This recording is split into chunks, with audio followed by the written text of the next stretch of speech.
Radhe Radhe. Good morning dear students. तो अपनी probability की एक्सरसाइज खत्म हो चुकी है और हम पढ़ेंगे अब नेक्स्ट चैप्टर। वो इजी सा टॉपिक था, उसे हमने क्लोज कर दिया। आज न्यू चैप्टर और स्टार्टिंग से पढ़ते जाएंगे।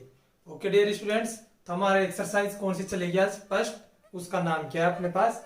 रियल नंबर, यानी वास्तविक संख्याएं। अब वास्तविक संख्याएं क्या होती है ये हम जानेंगे। उससे पहले कुछ पॉइंट्स आप लोग नोट कीजिए। ओके,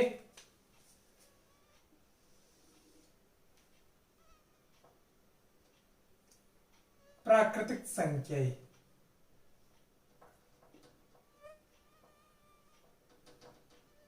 जिसे इंग्लिश में नेचुरल नंबर्स बोलते हैं। प्राकृतिक संख्याएं कौन सी होती है? 1 से स्टार्ट होकर 1 2 3 4 और इनफाइनाइट तक को चलती है, यानी n इज इक्वल टू 1 2 3 ऐसे चलती जाती है और इन्फिनिटिव तक चलती जाती है। सेकेंड, प्राकृतिक संख्या होगी अब अपने पास क्या? पूर्ण संख्या, जिसे होल नंबर बोलते हैं। होल नंबर में क्या आ जाता है? इसमें प्राकृतिक संख्याओं में जीरो और ऐड हो जाता है, उसी को क्या बोलते हैं? पूर्ण संख्या। एकदम पूर्ण हो जाती है जीरो लगते ही। तो पूर्ण संख्या 0 1 2 3 ऐसे चलता जाता है और अनंत तक। या फिर ऐसे भी लिख सकते हो इसे, नेचुरल नंबर प्लस क्या ऐड हो रहा है? शून्य, यानी नेचुरल नंबर में शून्य ऐड हो रहा है, तो अपने पास क्या आ जाएगा? Whole number. नेक्स्ट, पूर्णांक संख्या,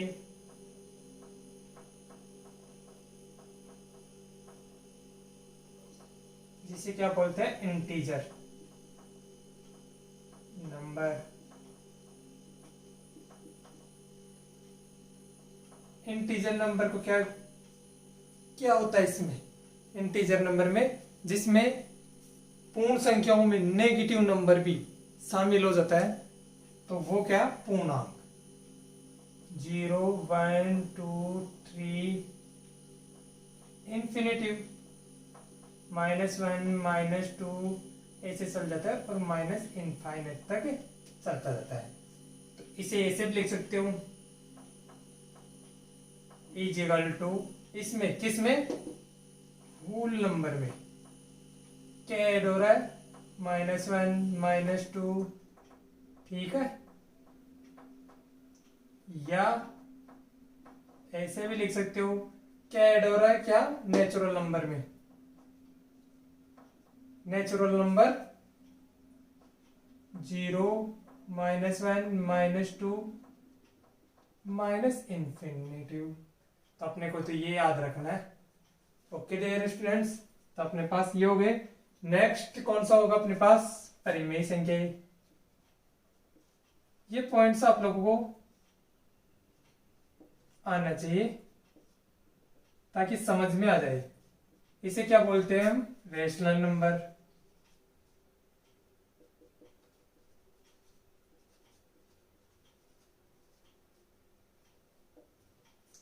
रेशनल नंबर परिमेय संख्या, जिसे पी बटे क्यू के रूप में लिखा जाता है। यानी परिमेय संख्या कौन सी होगी अपने पास?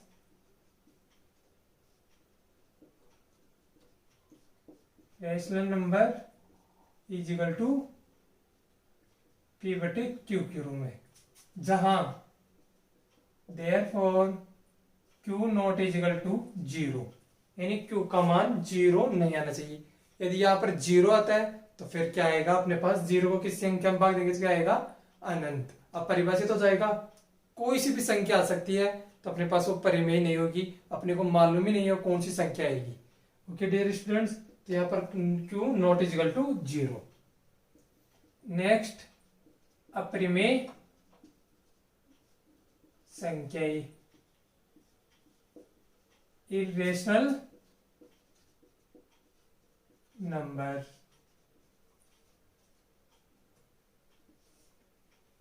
इरेशनल नंबर क्या होगा अपने पास?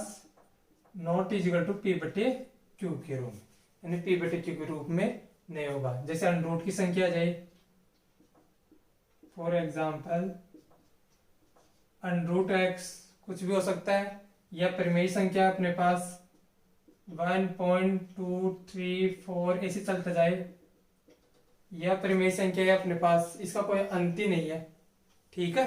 तो ये क्या आ जाएगा अपने पास, अपरिमेय संख्या ही, इस तरह से। और नेक्स्ट क्या होगा अपने पास, वास्तविक संख्या, जो अपना टॉपिक अपना चैप्टर ही है, वास्तविक संख्या, रियल नंबर।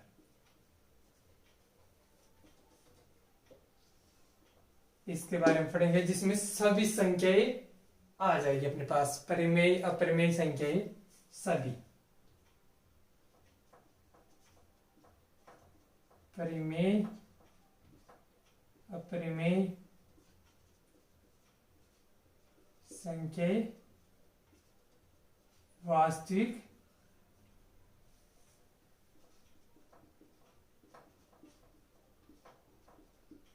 संख्याएं होती है।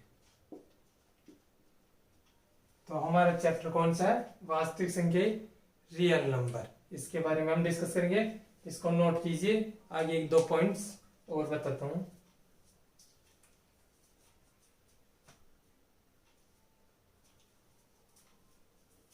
तो यहां तक देखा आप लोगों ने कैसे आए, इनको बस याद करना है, समझना है, आगे हम क्वेश्चन डिस्कस करेंगे इस पर आधारित।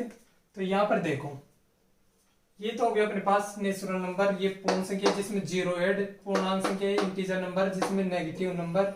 ओके डियर स्टूडेंट्स, परिमेय पी बटे क्यू के रूप में, अपरिमेय संख्या में पी बटे क्यू के रूप में नॉट इज इक्वल टू नहीं लिख सकते। फॉर एग्जाम्पल वास्तविक संख्या सभी आ जाएगी, ठीक है प्रिय विद्यार्थियों, ये यहां तक कंप्लीट। नेक्स्ट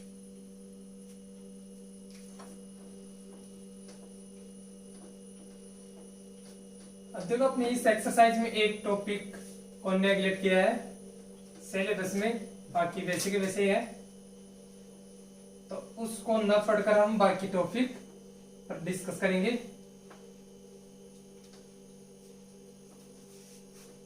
इसमें क्या है, इस एक्सरसाइज में अपने पास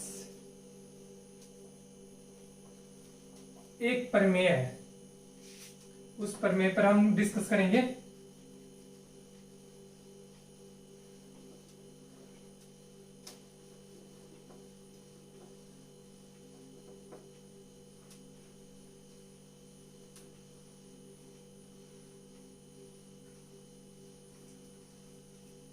देखो, उस प्रमेय का नाम है यूक्लिड विभाजन एल्गोरिथम प्रमेय।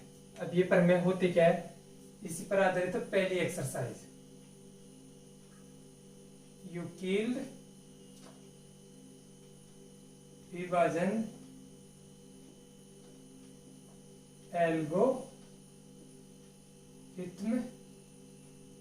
प्रमेय।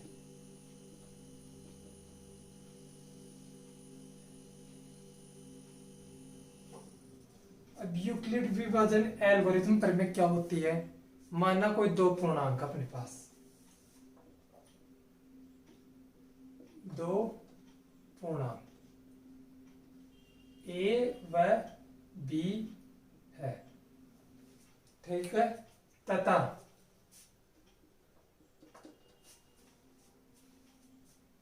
क्यू व आर दो अद्वितीय, अद्वितीय मतलब अपने आप में अकेला, अद्वितीय पूर्ण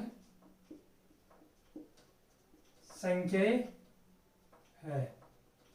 तब अब देखो, ए और बी तो क्या है, पूर्णांक संख्या, इसमें नेगेटिव भी हो सकती है, पॉजिटिव जीरो भी शामिल हो सकती है। और ये क्या है, क्यू आर दो अद्वितीय पूर्णांक, सॉरी पूर्ण संख्या, ठीक है। इसमें क्या होगा, 0 1 2 3 4 और अनंत तक ये हो सकता है, इसमें नेगेटिव नंबर नहीं। तो किस रूप में लिखा जाएगा, तब हमारे पास यूक्लिड विभाजन एल्गोरिथम पर भी किस रूप में होगी, देखो यहाँ पर A is equal to B Q plus R, इसको याद रखना है। अब ये कैसे आए, ये भी देख लो, ये कैसे आए, चूंकि देखो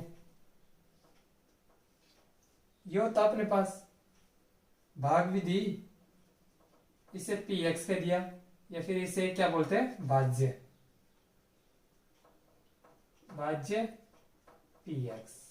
ठीक है, यह आ जाएगा अपने पास भाजक क्यू एक्स, भागफल सॉरी इसको जी एक्स, इसको क्यू एक्स, और यहां पर क्या आता है अपने पास शेषफल यानी आर एक्स। ठीक है, तो ये हो जाएगा अपने पास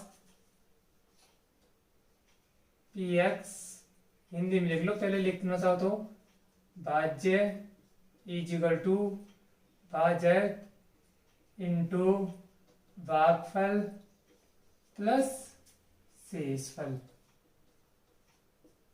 यानी P X is equal to G X into Q X plus R X. ये होता है। अब ये कैसे आया, देखो एग्जाम्पल 7 है, जिसमें भाग देता हूं मैं 3 का, 3 से डिवाइडेड कर देता हूं, तो यहां पर कितना है अपने पास 2 बार, और शेषफल कितना बचा अपने पास 1। तो मुझे देखो ये भाज्य लाना है वापिस, 7 इजिकल टू भाजक भागफल को मल्टीप्लाई प्लस शेषफल को ऐड किया, 3 दूनी 6 प्लस 1 7, तो यहीं से अपने पास फॉर्मूला निकलता है, और इसी को हमने क्या नाम दिया, यूक्लिड विभाजन एल्गोरिथम प्रमेय। ओके डियर स्टूडेंट्स, अब यहां पर देखो जो अपने पास, चलो एक्सरसाइज उसमें क्वेश्चन में डिस्कस करेंगे आगे, बाकी तो देखना। तो यहां पर हमने यहां पर ये क्या ले लिया, ये क्या अपने पास भाज्य, ये क्या है भाजक, ये क्या है अपने पास भागफल, और ये क्या है शेषफल। ओके, तो इस तरह से आप लोग कर सकते हो। अब देखो यहां पर ये क्यू आर मैंने क्या लिया, अधिकतम पूर्ण संख्या ही। ठीक है, अब पूर्ण में क्या आती है अपने पास 0 1 2 3 4 और अनंत तक चले जाता है। ठीक है, तो यहां पर देखो हमने एग्जांपल लिया था ये वाला, इसमें देखो ये आता है क्या अपने पास Q और ये R, यही लिया हमने Q और R, भागफल एंड शेषफल। ये देखो 2 1 क्या है, पूर्ण संख्या ही है। यदि यहां पर 6 होता तो कितना था 0, ये भी पूर्ण संख्या में आता है, लेकिन कभी शेषफल माइनस में नहीं आएगा, भागफल भी कभी माइनस में नहीं आएगा। ओके, यहां पर माइनस आ सकता है, ठीक है, यहां पर आ सकता है, यहां पर आ सकता है, लेकिन यहां पर नहीं आएगा, इसलिए इनको तो क्या लेते हैं हम, पूर्णांक हो सकती है, लेकिन ये कभी पूर्णांक नहीं होगा। कौन सी होगी, पूर्ण। बात समझ में है? ठीक है, आगे चलते हैं, इसको आप लोग नोट कीजिए।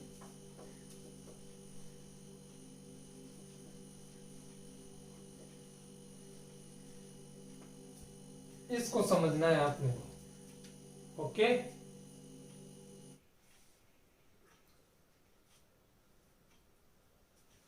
तो ने देखो 1.1 का पहला क्वेश्चन क्या कर रहा है, निम्नलिखित संख्याओं का एचसीएफ ज्ञात करने के लिए यूक्लिड विभाजन एल्गोरिथम का प्रयोग करके निकालना है।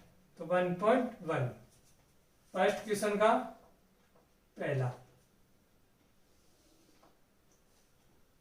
एचसीएफ ज्ञात करना है, और कौन सी विधि से, यूक्लिड विभाजन एल्गोरिथम का। तो अपने पास 135 एंड 225 है। अब देखो करना कैसे इसको, इसमें से बड़ी संख्या कौन सी है अपने पास 225, तो 225 को इधर लेना है, मतलब भाज्य के रूप में। ठीक है, इसको भाजक के रूप में।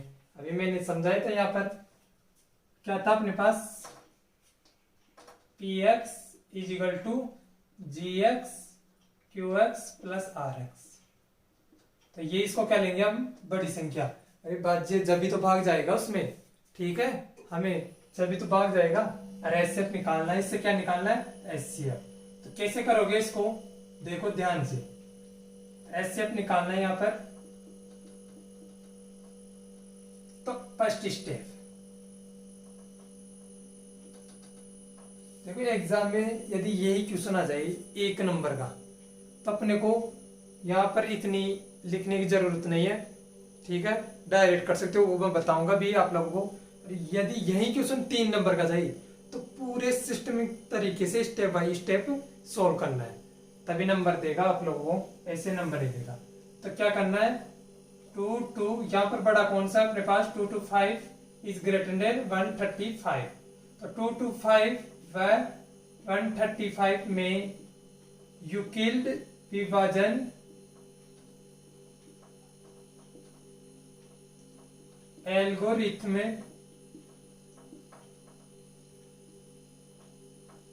प्रमेय का प्रयोग करने पर,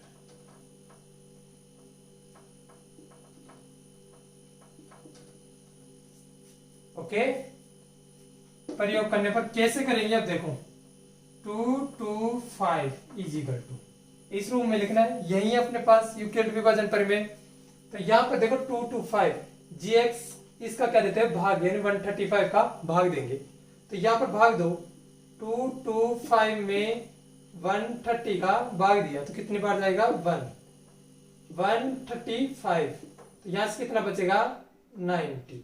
तो अब इसको कैसे लिखते हैं, 135 इंटू 1 प्लस 90, इस रूप में ऐसे लिखते हैं।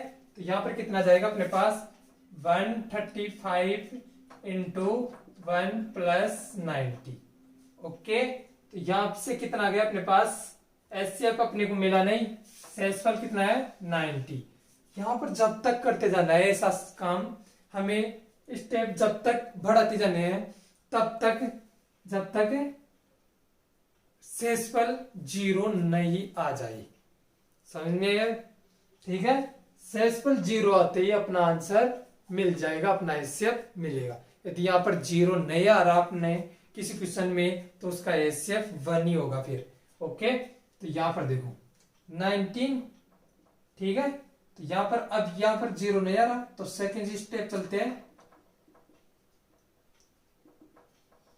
सेकेंड स्टेप में अब कौन कौन सा, इसका काम खत्म, 135 एंड 90 लेंगे। तो क्या करेंगे, 135 व 19 में यूक्लिड विभाजन एल्गोरिथम का प्रयोग करने पर ये वाली लाइन पूरी आ जाएगी। लिखना आप लोगों को, मैं तो यहाँ पर शॉर्ट में बता देता हूँ, ठीक है। आप लोगों को एग्जाम में पूरा लिख कर आना है, मैं बार बार बोल रहा हूँ, यहाँ पर लिखने के नंबर मिलेंगे, ओके। हम कोई कंपटीशन की तैयारी नहीं करें, हम थ्योरी की बात कर रहे हैं, तो थ्योरी में हमें पूरा ही लिखना पड़ेगा अपनी। तो यहाँ पर 135 एंड 90 में यूक्लिड विभाजन प्रमेय का प्रयोग करने पर, ठीक है। तो कैसे करेंगे, 135 इज इक्वल टू 90, अब इस 90 का भाग देंगे, इसमें कितनी बार जाएगा, 1 बार, और शेषफल कितना बचेगा अपने पास, 45। ऐसे थर्ड स्टेप अपने पास,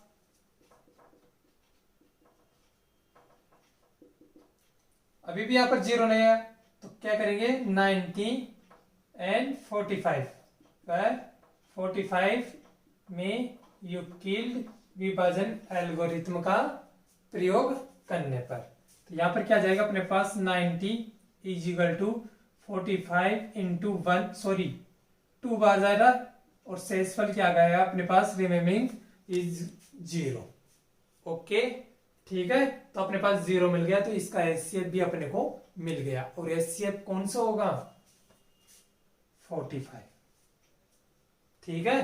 तो एचसीएफ अपना क्या आ गया, 45, तो यानी 135 व 225 का HCF 45 is answer, okay dear students, आप लोग इसे उतारो।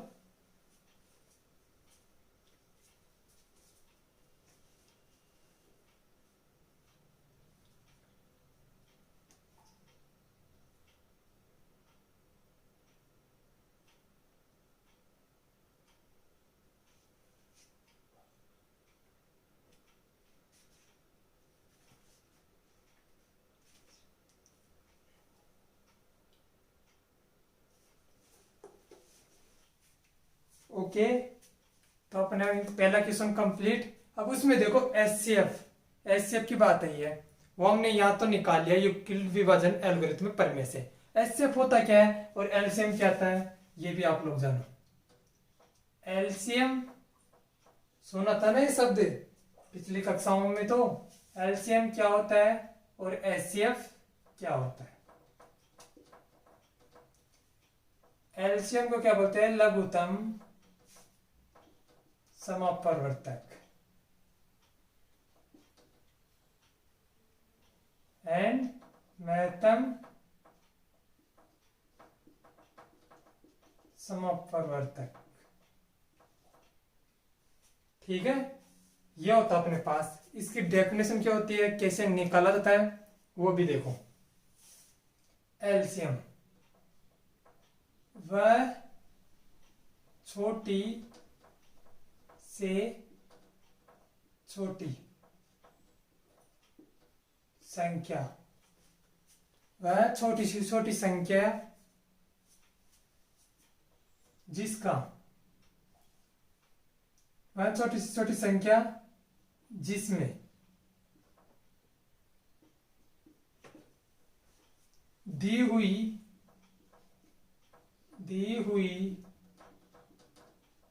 संख्याओं का पूर्ण रूप से भाग जाए। पूर्ण रूप से जाना चाहिए, ठीक है, बिन रूप में नहीं होना चाहिए अपने पास। कौन से रूप में होना चाहिए, पूर्ण रूप में। ओके डियर स्टूडेंट्स, एचसीएफ क्या होता है अपने पास, एचसीएफ देखो, या लघुत्तम छोटी से छोटी, महत्तम वह बड़ी से बड़ी संख्या जिसका, अब देखो यहां जिसमें और इसका जिसका दी हुई संख्याओं में पूर्ण रूप से भाग जाए या पूर्ण रूप से विभाजित हो। ठीक है, या पूर्ण रूप से विभाजित हो।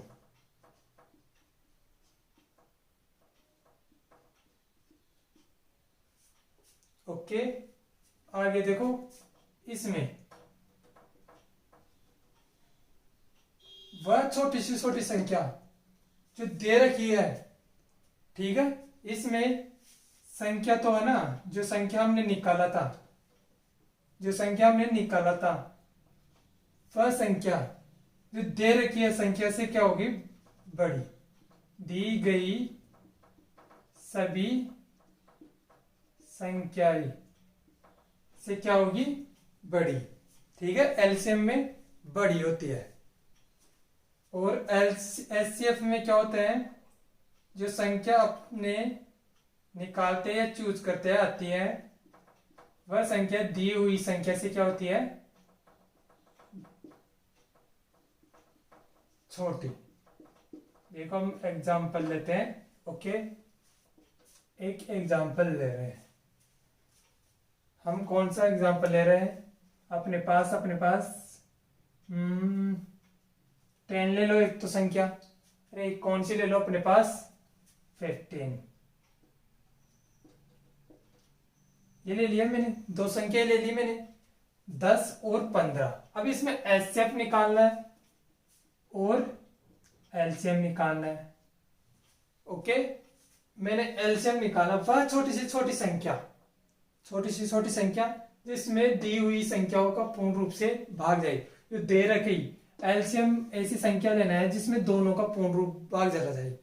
ठीक है, लेकिन कंडीशन क्या है, संख्या उन दोनों संख्याओं से बड़ी होनी चाहिए, छोटी नहीं। छोटी होगी तो फिर भाग कैसे जाएगा। ठीक है, इसमें तो ये डिवाइड होगा, जो अपने पास एचसीएफ और एलसीएम है, जो एचसीएफ आएगा उसका तो इसमें से, इनमें क्या होगा, डिवाइड होना चाहिए। लेकिन एलसीएम जो हम लेंगे उनका इनसे डिवाइड होना चाहिए। एरो का निशान समझ रहे हो ना, ऐसा होना चाहिए अपने पास। तो 10 और 15, ठीक है। इसका एचसीएफ और एलसीएम ज्ञात करना है। तो एलसीएम इन दोनों संख्याओं से बड़ी आएगी। अब कौन सी आएगी, देखो अपने पास 10 और 15, 15 से बड़ी आएगी। 15 लो पहले, तो 15 का इसमें भाग जाता है, 15 से तो डिवाइड होता है लेकिन 10 से नहीं होता है, ठीक है। तो अब 15 से दुगुना करो तो कितना आएगा 30। 30 में देखो 10 का भी जरा है और अपने पास 15 का जरा है, तो अपने पास एलसीएम कितना आ गया 30। एलसीएम कितना आ गया 30। ऐसे तो 60 भी है, ये भी अपना एलसीएम है। 19 ये भी अपना एलसीएम है, लेकिन मैंने क्या बोला, छोटी सी छोटी लेना है। तो अपने पास कौन सा आंसर हो जाएगा 30। समझ में आया। एचसीएफ देखो बड़ी से बड़ी होनी चाहिए, लेकिन कंडीशन इन दोनों से छोटी होनी चाहिए, इन दोनों से छोटी होनी चाहिए संख्या, ठीक है। तो अपने पास ये तो क्या हो जाएगी, कौन सा लेंगे, देखो 10 है, दोनों में से छोटा कौन सा है 10। एलसीएम में दोनों में से बड़ा चूज करना है और एचसीएफ में छोटा। तो 10 देखो 10 का अपने पास कितना है, अपने पास 10 ले लिया मैंने। 10 से तो डिवाइड हो रहा है, लेकिन क्या 15 से डिवाइड हो रहा है क्या, नहीं। जो 10 लेंगे वो 10 में तो डिवाइड होगा लेकिन 15 नहीं होगा। इससे छोटा इसका आधा करो 5, तो 5 देखो इसमें भी जा रहा है, इसमें भी जा रहा है। ऐसे 9 8 7 करते जाओ, लेकिन 5 से तो डिवाइड हो रहा है और ये भी डिवाइड हो रहा है। तो अपने पास एचसीएफ क्या आ जाएगा 5। ऐसे तो 1 से भी हो रहा है डिवाइड, ठीक है। 1 तो सभी का होता है, ये अपने पास एचसीएफ सभी का होता है, लेकिन अपने को कौन से लेना है, बड़ी से बड़ी, ठीक है। बात समझ में आई, ठीक है। नहीं तो भी अच्छी बात है, कर लेना। बाकी अब आज गुणनखंड दोबारा भी कर सकते हो आप लोग इसको। 10 और 15 यहाँ पर कितनी बार जा रहा है, ये इसका कोफैक्टर हो गया अपने पास। ओके डियर स्टूडेंट्स, तो 10 का क्या हो जाएगा 2 × 5 और 15 का कितना हो जाएगा अपने पास 3 × 5। तो हमारे पास क्या हो जाएगा यहाँ पर एचसीएफ जो दिख रहा है दोनों में सेम, क्योंकि दोनों में सेम क्यों ले रहे हैं, क्योंकि इसमें भाग जाना चाहिए पूर्ण, तभी जाएगा जब दोनों में होगा। तो अपने पास एचसीएफ क्या होगा, इन दोनों में सेम कॉमन आ रहा है तो 5 और एलसीएम बाकी बचा जो एलसीएम, ठीक है 2 3 एंड इनमें से भी एक लेना है, जो दिख रहा है उसमें से एक लेना है। तो अपने पास कितना गया, यहाँ पर हो गया अपने पास 30। इस तरह से आप लोग निकाल सकते हो। बाकी 10th क्लास में हो, स्टैंडर्ड क्लास में हो, आप लोगों को समझ में आना चाहिए और समझना भी चाहिए आप लोगों को। ओके, तो इसको आप लोग लिख लो और फिर नेक्स्ट क्वेश्चन की तरफ चलते हैं। अब आएंगे क्वेश्चन वो अच्छे अच्छे हैं अपने पास।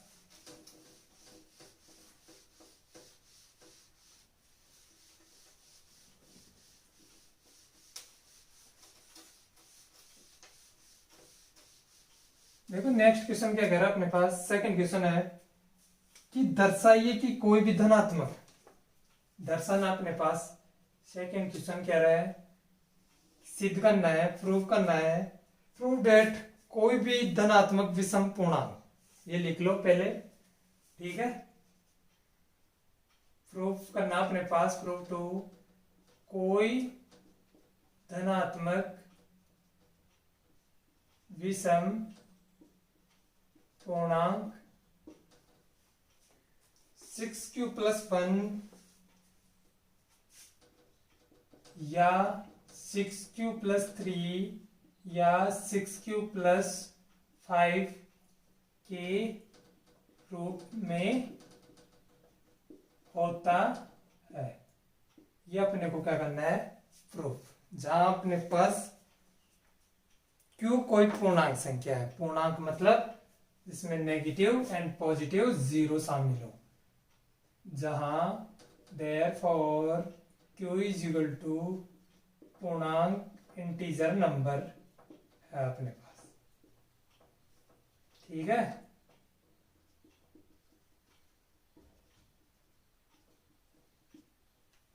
अब अपने को प्रूव करना है,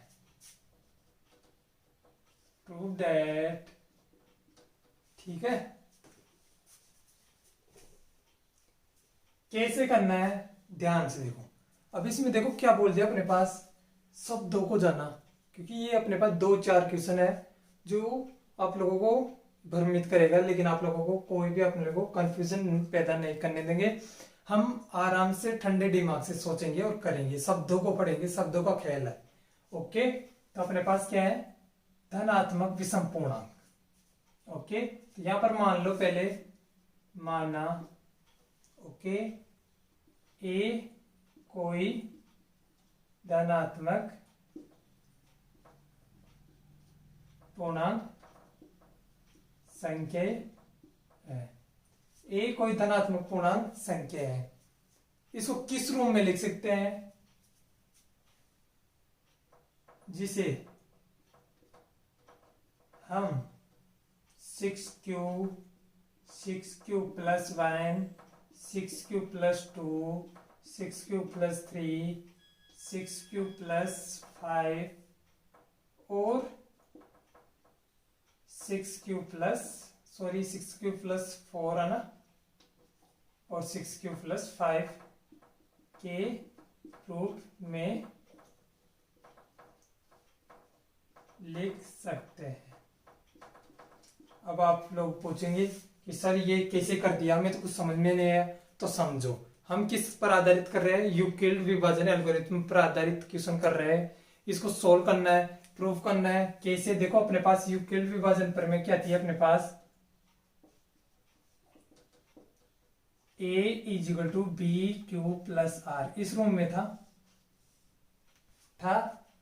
ओके, यहां पर ये क्या था, भाजक, ये भाज्य, सॉरी ये भाज्य, ये भाजक, ये भागफल और ये शेषफल। शेषफल अपने पास कभी भाजक से ज्यादा नहीं आएगा।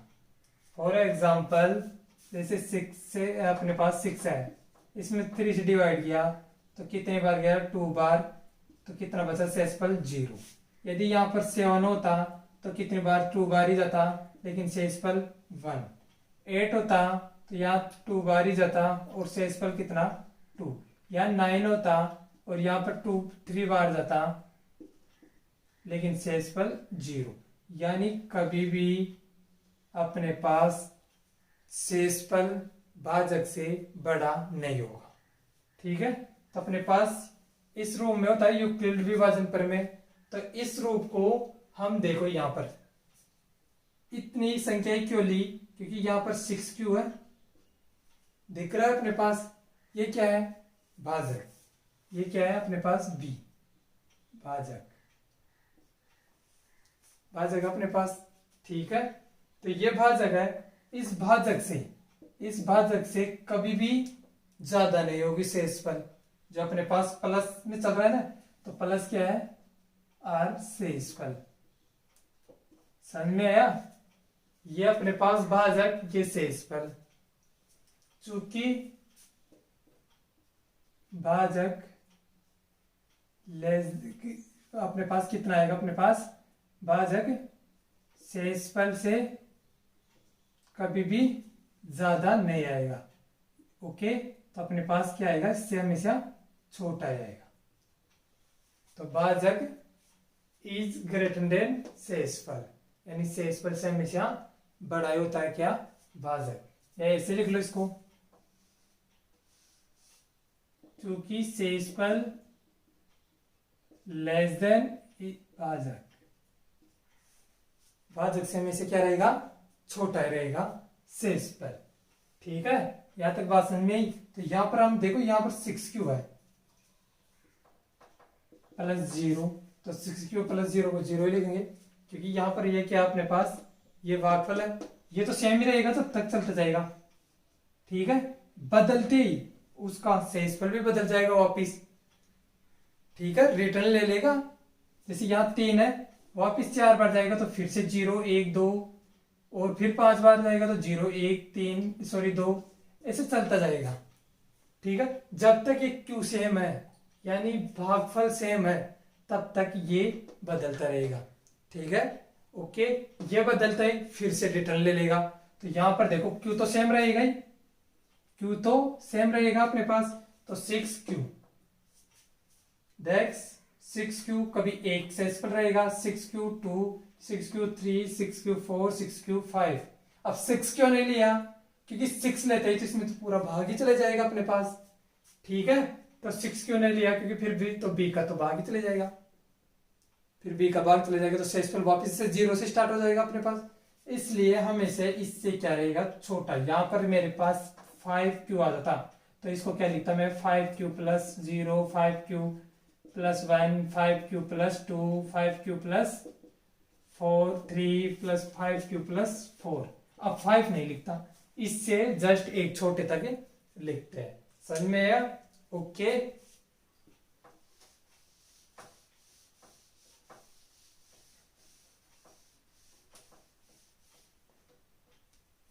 तो यहां तक समझ में, इस रूम में हम लिख सकते हैं। कैसे लिखे मैंने आप लोगों को समझा दिया कि इस तरह से आप लोग लिख सकते हो। ए कोई धनात्मक पूर्णांक संख्या है। अब एक एक को चेक करेंगे कि ये कौन सी क्या है और क्या नहीं। ठीक है, तो सबसे पहले देखो ये 6 क्यू माना A1 इजिकल टू 6 क्यू।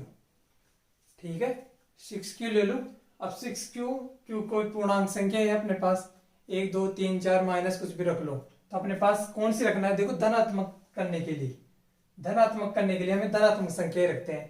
तो यहाँ पर मैं 1 2 3 ये लिखूं। ठीक है, क्यू का मान 1 2 3 ऐसे चलता जाऊं, लिखूं। तो यहाँ पर क्या आएगी अपने पास? सम संख्या। तो 6 क्यू आएगी अपने पास क्या? सम धनात्मक संख्या। और अपने को क्या लेना है? विषम। ठीक है, तो यहाँ पर धनात्मक सम सम पूर्णांक संख्या हो जाएगी अपने पास, धनात्मक सम पूर्णांक। तो यहाँ पर देखो, क्यों क्या लिख सकता हूं मैं यहाँ पर? 0 प्लस माइनस 1 प्लस माइनस 2 इसे चलते जाएगा और प्लस माइनस इनफाइनाइट। क्यों क्या है? पूर्णांक संख्या है। हमें पहले दे दी क्यों क्या है? पूर्णांक संख्या है। तो यहाँ पर रखूं तो यहाँ पर क्या आएगा अपने पास? ठीक है, तो यहाँ पर A1 ये सम पूर्णांक संख्या होगी, लेकिन हमें कौन सी लेनी है? धनात्मक। तो धनात्मक के लिए धनात्मक की लूंगा यहां से। ओके, तो अपने पास ये क्या है? सम धनात्मक सम पूर्णांक संख्या है। अपने को सिद्ध करना है। Okay, A2 is equal to 6Q plus 1। Okay dear students, तो अपने पास ये क्या आ जाएगी? Q is equal to 0 plus minus 1 plus minus 2 ऐसे चलते जाना है प्लस माइनस इनफाइनाइट तक। तो अपने पास ये क्या आ जाएगी? अपने पास धनात्मक विषम पूर्णांक संख्या। चाहिए रख लो, या Q का मान क्या रखो? 1। तो 6Q कितना जाएगा? 7। ठीक है, 2 रखो तो 12 प्लस 1 13। विषम ही आ रहा है और धनात्मक ही आ रहा है। ओके, यहां आप लोगों को माइनस से प्रॉब्लम हो तो मैं इसको उठा दूं।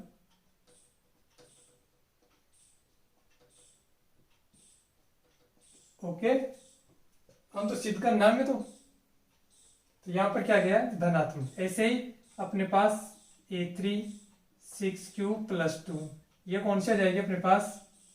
सम धनात्मक सम पूर्णांक संख्या। A4 6Q प्लस 3 धनात्मक विषम पूर्णांक।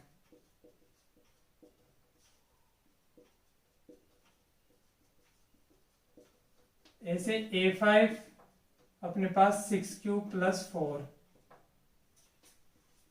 धनात्मक सम पूर्णांक। A6 6Q प्लस 5 धनात्मक विषम पूर्णांक। अर्थात निष्कर्ष निकाल लिया हमने कि इसमें अतः 6Q प्लस 1 6Q या 6Q प्लस 3 या 6Q प्लस 5 धनात्मक विषम पूर्णांक संख्याएं है। हेनरी फ्रो। इस तरह से आप लोग कर सकते हो, बाकी कुछ है नहीं, ये समझना था थोड़ा, ये बाकी तो आप लोग कर सकते हो। ओके डियर स्टूडेंट्स, अपने 2 क्वेश्चन हो गए, बाकी तीसरा क्वेश्चन खुद करना, एचसीएफ निकालना है। चौथा और पांचवा आप लोग कोशिश करना, होता है तो अच्छी बात है, नेक्स्ट क्लास में मैं फिर आप लोगों को करा दूंगा। ये अच्छे क्वेश्चन है बोर्ड के लिए, ये क्वेश्चन बहुत ही मोस्टली है, ये अपने पास 5 स्टार क्वेश्चन है। इस तरह के आप लोगों को क्वेश्चन पूछा जाएगा, जरूर आएगा एक क्वेश्चन आप लोगों के आएगा इन 3-4 में। अरे एग्जाम्पल भी कर लेना आप लोग, एग्जाम्पल भी ऐसे 1-2 तो उनको भी आप लोग करना। आज के लिए इतना ही, धन्यवाद।